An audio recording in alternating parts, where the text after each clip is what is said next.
What is up, my fart smiles and smart fellas? Welcome back to another video. And this is a video that I've been meaning to make like 2 weeks ago, but whoopsies, I guess, because it's only coming out now. And the reasons for that is because this game that I'm going to be covering, called Dead Rails, by the way, is quite a strange game, I'm not going to lie. And the reason for that is because this game kind of feels more like a test demo or like a proof of concept rather than an actual game. And this game is also kind of weird because it also kind of popped out. It kind of popped up out of nowhere on Roblox, right? Like 2-3 weeks ago when I discovered it, it had like 200 concurrent players, right? And I was gonna be like, okay, this game is probably gonna die, within like a week or two, and it's gonna get like 2 concurrent players or something, and it's probably in a bad state, right? But then like the next day, right after I discovered it, it had like 10,000 concurrent players. And then the day after that, it had like 20,000 concurrent players. And then the day after that, it had like 40,000 and 50,000. And right now, I think it's like chilling around 50,000 concurrent players maximum every day.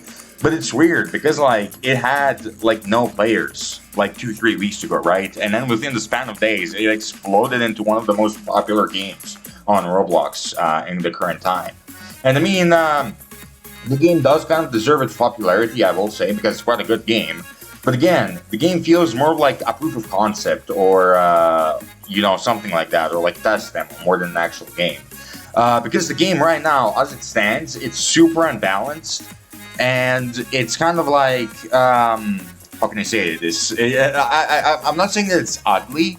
It has a charm to it, right? It has the charm with those old graphics and stuff. But it's definitely not like the most mind-blowingly beautiful game that you've ever seen, right? Its graphics are like kind of outdated, it looks like a game that was made in like 2017 or 2016 or something like that, right? Instead of a game that was made in like 2024 or 2025. And I mean, I got nothing against that, again, as I said, the graphics look kind of charming and pretty nostalgic, but it just adds to that idea that the game is more of like a proof of concept than an actual game. And the other thing I talked about why this game kind of feels unfinished is its balancing. And oh boy, let me get into the balancing, okay? But before we talk about the balancing, let's just get into the story of the game in general. So this game, as I mentioned, is called Dead Rails, and basically the whole plot of the game is that the year is 1899, and you have this train, and there's like a big zombie virus that's like spreading across America, and like there are like bandits everywhere, outlaws everywhere. Everything's like a ghost town. The entirety of America is a ghost town, and you gotta like drive your train along the set of tracks for 80 kilometers until you reach Mexico, because apparently in Mexico they're giving out a cure to people who are infected by the virus. And so yeah, the entire plot of the game is that it's basically like Dusty Trip, but on a train, right? And you have to like fuel this train, and you can fuel it in like a bunch of different ways. You can put coal inside, or you can put corpses inside in order to fuel it. And you can also put in furniture, like, I don't know, wooden chairs, or like wooden paintings, or wooden barrels inside to fuel it, right? So there's like a bunch of different ways to fuel it. And that fuel is going to come in useful because, well, you're going to need fuel in order to continue your journey. Because if you run out of fuel, then your train is just going to stop and you're kind of screwed. And the way you find all this fuel and all this stuff is by just venturing out to Mexico. And along your way, you're going to find a bunch of zombies whose corpses you can collect to put in the furnace. You're going to find a bunch of bandits who, if you're powerful enough to kill, and by the way, be careful, because those bandits are kind of like glass cannons. They don't have a lot of HP, but they have really powerful weapons. So, if you're able to take down some bandits, you're going to be able to collect their corpses and also turn them into a sheriff in order to collect their bounty and collect some money. And along the way, you're going to be encountering things like werewolves sometimes. You're going to be encountering things like vampires sometimes. You're going to be collecting a bunch of valuables and a bunch of furniture. And every 10 kilometers, there's going to be like a checkpoint, which is like a little walled-off city. And inside of that city, you're going to be able to sell those valuables and those werewolf corpses and those bandit corpses and those vampire corpses and those valuables that you found for money. The only thing, actually, you can pretty much sell anything for money. But the only thing that you can sell is like super basic furniture or zombie corpses. Like, that's pretty much the only thing. And so this is where the game gets kind of messy and kind of unbalanced, because since there's so many things you can sell, and since those checkpoints appear every 10 kilometers, which is pretty often in the game, you can just like, after like 10 kilometers, when you get your fuel situation sorted, you can just like keep putting stuff in your tank engine, in your little train, and you can just like ignore like all the enemies and like all the stops and all the big cities, and you can just have your fuel full tank and go straight from one city checkpoint to the other city checkpoint without ever stopping. And the reason this is such an OP strategy in the game is because when you have your gun sorted out, and when you bought like a bunch of stuff with all the money that you made, and when you like walled off your train and bought some barbed wire and some metal walls to wall off your train and upgrade your train, when you've done all that, when you're pretty stacked, you can just like pretty much ignore the entirety of the game, and you can just go to each city. And the reason that you want to go to each city is because these cities have turrets on their walls, which are automatic and have like 250 ammo each, which means that these turrets, if you stay in like one of these checkpoint cities I'm talking about that they're like walled off, those turrets will pretty much be able to take care of any threat for you. So like after like 20 kilometers, the game becomes like painfully easy, It becomes like super, super easy and like kind of brain dead. Because all you have to do is just stay in the city overnight, fuel your engine with all the dead corpses that the automatic turrets get for you, and you put them in your engine, and when your engine is full, you just go and set out to the next city, because you'll have enough fuel to go to the next city without ever needing to stop. And when you're at the next city, you wait for the night again, you fuel your engine again with all the corpses. I don't know if it's like a blood moon or a werewolf night, you can just even sell the corpses and buy some coal, and you just go on to the next city and the next city and the next city, and you can pretty much just outspeed all the enemies. You can just run away from all the enemies inside of your train once you reach like 20 kilometers and get your fuel situation sorted and get your tank full. And you can just like pretty much skip through the entirety of the game, never making any stops or anything, which is like my only beef with this game, I guess. Because like, again, as I said, there are a lot of things you can sell in this game and not a lot of things that you can't sell in this game, which leads to you having like absurd amounts of money by the end game. And you especially have absurd amounts of money if you come across a castle, because and I guess castles are a fair challenge if you're going like solo, if you're playing a solo mission without any friends. But if you have like at least like one or two friends, then you can raid a castle. And inside that castle, there's like a bunch of vampires and a bunch of werewolves. So it's supposed to be like a high risk, high reward situation.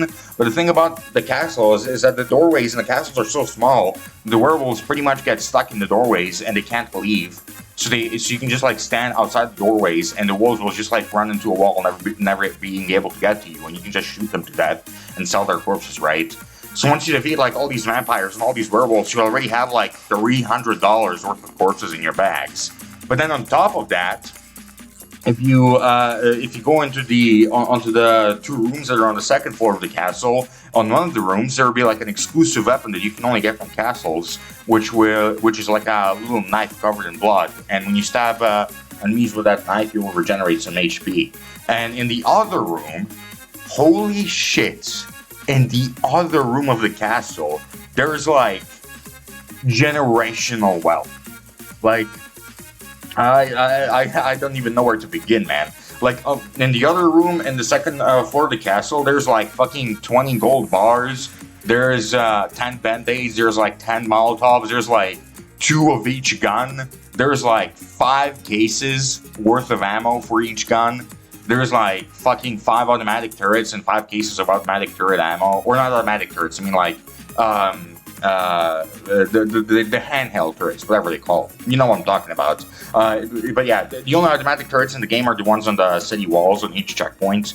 But the turrets that you can actually buy and put in your train have to be like handled by an actual user. They're not automatic. But anyways, the point is, this room in this castle will pretty much give you enough money for you to be set up for the rest of the game without any worries. Which is, it's again, I guess it's supposed to be like a high risk, high reward thing, but it doesn't really work out when like every single enemy can be like 2-shot with a rifle, and you already have like infinite ammo and infinite guns, and like, you know, the werewolves, which are like the most dangerous enemies in the game because they're so tanky and do so much damage. It doesn't really work when the werewolves get stuck on like the doorways and the walls and they can't really reach you, you know.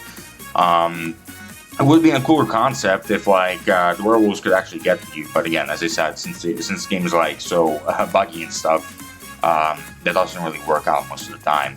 And speaking of bugs, this game actually has a lot of bugs to help out the player. As I said, there's that bug with the werewolves just getting stuck on doors and stuff. But there are also like other bugs with like enemies rushing to you, and they like run to you, and then suddenly they either freeze or they start running away from you for no reason. And this is a situation I've been in a couple of times where like a werewolf is chasing me down. You know, I'm like fucking pissing my pants, terrified for my life. I think I'm gonna die, and then like the werewolf just stops in the tracks and starts running away for no reason. And like I don't know why that happens, but that is genuinely saving like so many runs. And there is another glitch where you can hit enemies through walls. So like, for example, you will encounter this situation where like a bunch of zombies are like in a house and they aggro towards you, but the way that they aggro towards you is like they aggro on you through a wall. So they will just keep like walking into a wall, and you can just like walk up to that wall and hit the zombies with your or enemies or whatever with your melee weapon, and you'll be able to take them out, right? So like, you know, it does make the game a lot easier. And again, the thing that makes this game like super easy, that isn't related to like any of these glitches or anything, is just the pure fact that you get so much money, right? And if you want to stop and look around a lot, you get like so much money in the early game. You can like rob banks, rob castles, you know, get a bunch of like expensive corpses by like kilometer 20 or 30, right? And then you'll be pretty much set for the rest of your run. And then, and then the thing about cities that I said, that there's like automatic turrets on the walls, which have like pretty much infinite ammo, so they like just defeat everything for you, and you can run everything over while trying to get to your next city, is like another thing that makes the game super easy. Because, the thing about that is that I'm kind of split on those automatic turrets that sit on like city walls. Because on one hand, when you reach Mexico, there's like a plot twist ending when you reach Mexico, and I'm going to talk about it right now. And the ending is basically that when you reach 80 kilometers, you reach what I think is the capital city of Mexico. Maybe it's like being taken over by bandits. I'm not like 100% sure on the lore. Basically, you reach the capital city of Mexico, and it's meant to be like a noob trap, right? Because like if you're a noob in the game, you'll be rushing in to every single city you see because you're expecting safety, you know, you're expecting the automatic turrets to just take care of every danger for you. But the thing about this last city at 80 kilometers is that if you're beating the game for the first time, you're likely gonna rush into that city expecting safety, but instead you're gonna be swarmed by like 50,000 bandits, and they're gonna like nail you in the head like 1,000 times with their guns, right? And that's usually how like people's first winning runs in this game go. You know, they rush to the city, they expect safety, but then when they get inside of it, they get bombarded by a bunch of cowboys and enemies. And I would like that to still be a thing. You know, I like the idea of that final city being a noob trap, because if you aren't prepared for it, you're gonna die really easily. But if you are prepared for it, you can just stop outside the city, like, I don't know, 500 meters outside the city, and you can just like snipe the enemies one by one with your rifle. And again, this is another problem with the rifle. The rifle in this game is a super, super, super OP weapon, because you can genuinely snipe like 99% of the enemies without them even seeing you, like without you even being in their range for them to like detect you and start chasing you or shooting you, right? So you can just stand outside this little bandit cowboy city and just snipe the enemies one by one once you realize what's happening inside of the city.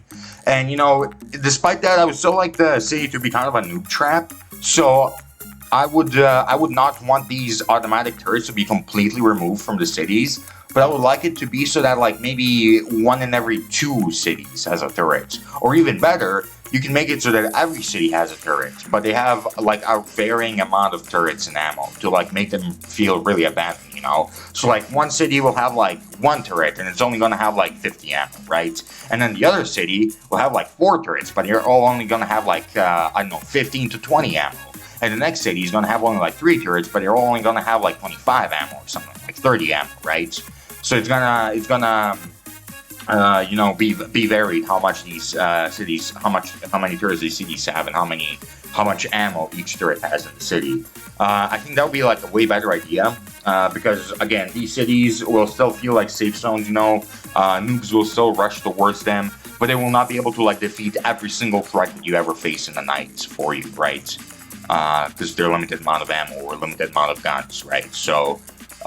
You know, you will. There will be more of an incentive to like hop out of your train every so often and like, you know, get some money or get some guns or get some ammo or something like that. You know, and the other change that I would make to the game is that I would make just less stuff sellable, or at least make some stuff cheaper. You know, so that when you sell it, you get like a little bit less money, right? Or if that will make the game too boring, then another thing I would do is make it so that your fuel runs out way faster. Like I would make it so that if you're inside of a city and you have a full tank, you can only reach like halfway to the next city, you know, so that the players are actually like sometimes at least forced to like step out of their train and go look for nearby houses and go look for coal, you know, because like again, stepping outside of your train and like looking for coal or like corpses or furniture to put in your train, it's only really a concept, as I said, for like the first 10-20 kilometers of the game, right? But then once you start getting like full tanks and stuff, you can just keep rushing to the end and, you know, beat everything and you know, not have to worry about anything because you outspeed everything. So you just make it to a city and the automatic turrets in the city will just take care of everything for you. So yeah, those are like some of the changes that I would like to see in the game. Maybe not all of them have to be implemented, but I would definitely like to see them. And maybe there could even be like a hard mode for the game where enemies just have like more HP and hit harder. Maybe they're faster or something like that. Because another thing right now, again, it's to do with the rifle. But if you hit an enemy in the head with a rifle, it can one-shot every single enemy in the game except for a werewolf. It can one-shot vampires, zombies, cowboys, and wait, I think those are like the only 3 enemies in the game so far. But yeah, other than werewolves. But yeah, it can like one-shot every single enemy except for werewolves, thus making like every enemy not a problem. And it also has like insane accuracy, so you can shoot all these enemies from like 50 miles away before they even see you. So yeah, I would just give all the enemies like maybe more HP so that they can't get one shot, or like maybe like the further you go in, the further you make it into the game, the more bandits spawn, and like I don't know, maybe the bandits start spawning with armor, and maybe they have like better weapons or more HP, or you know, they spawn in bigger groups or something like that to make the game a little bit more dangerous. So you just can't like straight up run through everything with your train. But yeah, I know I've been complaining about this game a lot so far. I know that it sounds like I've been talking about it negatively, but I genuinely do enjoy the game. Like, I think it's super fun. Despite all of its easiness, I guess, despite its lack of difficulty, I still think the game is really fun. And it has a lot of unique features, and it's just a great game, honestly. Like, I haven't really enjoyed Dusty Trip type games ever in Roblox. They were just not my vibe. They were just not what I enjoyed. But with this game, specifically with Dead Rails, I've been like really liking it, and I did multiple runs. I did one run with my girlfriend, and I did another run with my friends, and both of them were a genuine blast. But yeah, I just hope to see some improvements in the game. I hope the game keeps improving. I hope the developers keep working on it, because it's genuinely a great game with a lot of potential. But yeah, that's really all I have to say for the video. I hope you guys enjoyed. I hope you go play this game, because the link is down in the description below. And yeah, I hope to see you guys in the next video. That's all. See ya.